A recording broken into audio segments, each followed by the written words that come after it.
Hello बच्चों, आज हम लोग देख रहे हैं पाल शैली को। पाल शैली, या अगर हम इसको पोथी चित्रण कहें तो भी गलत नहीं होगा।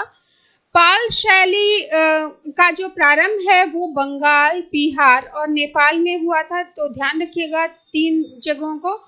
और यहाँ पे पाल वंश की स्थापना की अगर हम बात करें तो गोपाल पाल के द्वारा पाल वंश की स्थापना हुई थी। और उसके बाद के जो शासक हुए हैं धीमान पाल, वित्तपाल और देवपाल, इनके द्वारा इस कला को संरक्षण मिला है।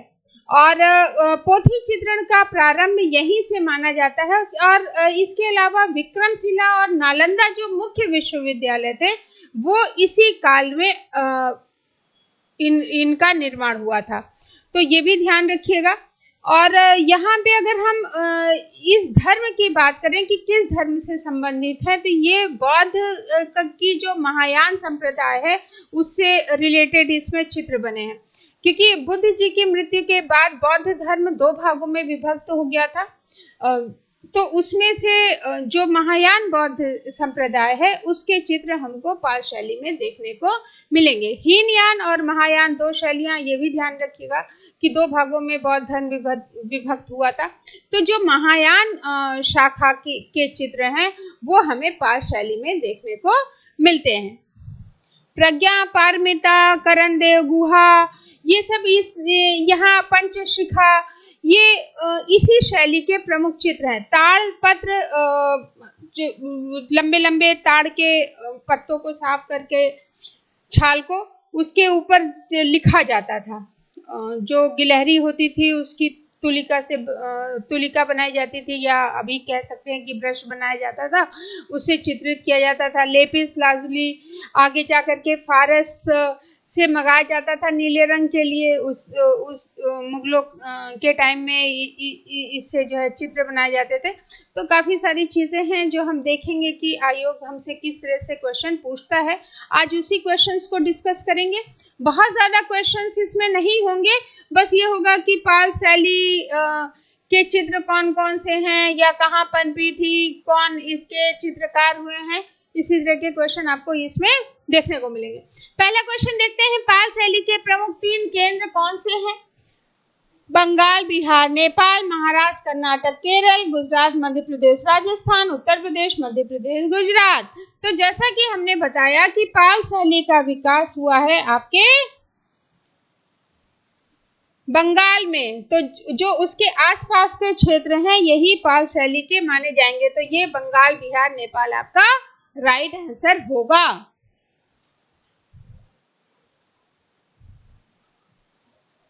फिर प्राचीन विक्रमशिला विश्वविद्यालय किस नगर में स्थित है?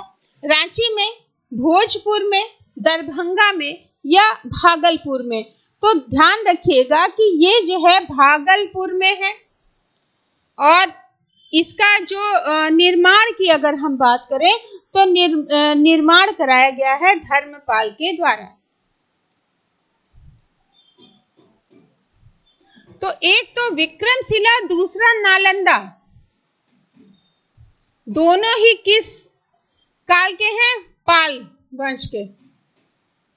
ठीक है। और धर्मपाल के द्वारा भागलपुर में विक्रमशिला विश्वविद्यालय की स्थापना करी गई थी। विश्वविद्यालय का मतलब यह है कि बाहर से भी, दूसरे देशों से भी लोग यहाँ शिक्षा ग्रहण करने आते थे। फिर नेक्स्ट क्वेश्चन है, पाल शैली के अंतर्गत चित्रित होने वाला ग्रंथ कौन सा है? जयधवल, महाधवल, पादताड़तिकम या अष्टसहस्रिका प्रज्ञा पारमिता? तो जो राइट आंसर है वो आपका कौन सा है? अष्टसहस्रिका प्रज्ञा पारमिता। और अगर संप्रदाय की बात करें तो महायान बौद्ध संप्रदाय के चित्र इसमें देखने को मिलते हैं। तो इसको ध्यान रखिएगा। ठीक है। तो अष्टसहस्रिका प्रज्ञा पारमिता में महायान बौद्ध संप्रदाय से संबंधित चित्र देखने को मिलते हैं।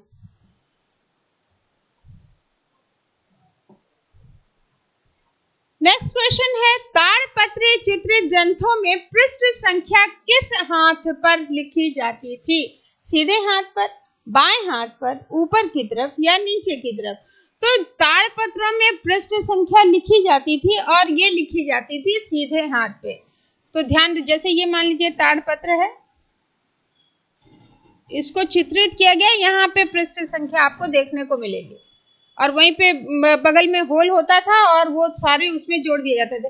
बचपन में आपने ऐसे पंखा देखा है ना अलग अलग टुकड़ों पे, और उसको ऐसे करिए तो पूरा एक चित्र बड़ा सा देखने को मिलता था, वही चीज ये है ताड़पत्र। पुराने लोग जो होंगे उनके पास होगा, डेकोरेशन के लिए वो यूज किया जाता है। ये देखिए, ये है ताड़पत्र। यहां बीच में सिलाई करी गई है, बीच में होल बनाया गया है, ठीक है, यहां बीच में होल है और पृष्ठ संख्या देखिए ये लिखी हुई है, ये लिखी हुई है, ठीक है। तो किस तरफ है? दाहिनी तरफ। ध्यान रखिएगा, ताड़पत्रों पे जो पृष्ठ संख्या है वो कहां पे मिलेगी? दाहिनी तरफ या सीधे हाथ की तरफ। पाल शैली का जन्म किस शताब्दी में हुआ है? 5वीं शताब्दी में, 6ठी शताब्दी में, 7वीं शताब्दी में या 9वीं शताब्दी में? तो जो इसका राइट आंसर है वो आपका होगा 9वीं शताब्दी। 9 से 12 इसको मान सकते हैं, 9 से 12 शताब्दी तक ये अपने चरमोत्कर्ष पर रही है। तो 9वीं शताब्दी इसका जो राइट आंसर होगा वो 9वीं शताब्दी होगा। और विषय वस्तु की बात हमने बताई थी, महायान बौद्ध। और कलाकार में आप याद रखिएगा धीमान पाल और देवपाल को,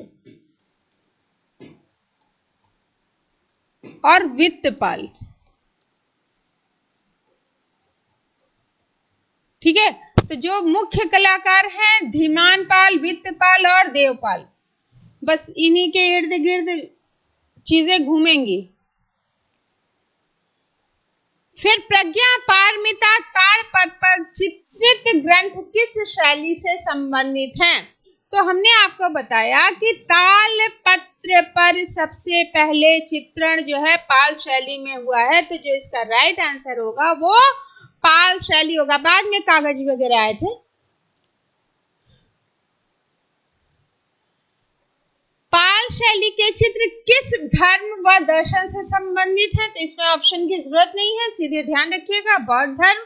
अगर बौद्ध धर्म के अलावा महायान बौद्ध धर्म संप्रदाय लिखा होता तो महायान बौद्ध संप्रदाय हो जाता, क्योंकि बौद्ध धर्म 2 भागों में बटा था, हीनयान और महायान। कुछ जो नियम थे थोड़े कठोर थे तो कुछ लोगों ने चेंज किया था। फिर पूर्वी भारत में किन राज्यों में पाल शैली के चित्र पाए गए? बिहार, बंगाल, उड़ीसा, असम और नेपाल। बिहार, उत्तर प्रदेश, उड़ीसा, असम और नेपाल। बंगाल, पंजाब, बिहार, असम, नेपाल, या इसमें से कोई नहीं? बेटा पंजाब तो है ही नहीं, तो ये होगा नहीं। उत्तर प्रदेश है नहीं, होगा नहीं।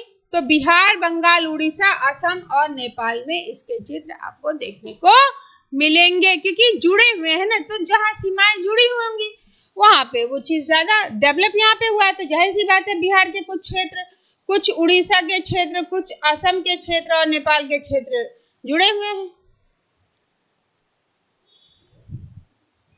अगर बिहार में पनपती तो उत्तर प्रदेश, इधर आपका आ जाता झारखंड, नेपाल और बंगाल, ऐसे आ जाता। तो जो राइट आंसर होगा वो आपका बिहार, बंगाल, उड़ीसा, असम और नेपाल होगा। फिर नेक्स्ट है, निम्न में से कौन भारतीय लघु चित्रण में प्रयुक्त नहीं है? लाइम प्लास्टर, तुलत, नीम कलम या लैपिस लाजुली। तो जो राइट आंसर है लाइम प्लास्टर। यहाँ पे कोई प्लास्टर का प्रयोग नहीं किया गया था कि कोई परत चढ़ाई गई है, ऐसा कुछ नहीं है, इस वजह से ये इसमें प्रयुक्त नहीं हुआ है। तुलत बेटा एक जो है शैली है या पांडुलिपि है, इस वजह से ये है। नीम कलम तकनीक है बारीक रेखाओं की, तो इसलिए इसका भी प्रयोग हुआ, इसका भी प्रयोग हुआ है। लेपिस लाजुली इसका आगे बढ़ आगे क्रम में इसका भी प्रयोग हुआ है, लेकिन इसका कभी भी प्रयोग नहीं हुआ, ना स्टार्टिंग में ना बाद में।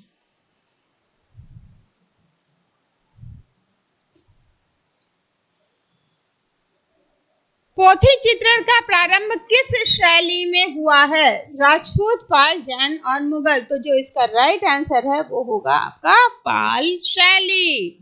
तो जो कुछ शैलियां हैं जिनसे बहुत ज्यादा क्वेश्चन नहीं पूछे जाते हैं, इनसे इनका समय पूछा जाएगा, मुख्य जो ग्रंथ होंगे वो पूछा जाएगा, या पूछा जा सकता है कि पोथी चित्रण का प्रारंभ सबसे पहले कहाँ हुआ, या कौन कौन से संरक्षक शासक हुए हैं पाल शैली के, पाल वंश की स्थापना किसने करी है, इनका टाइम पीरियड।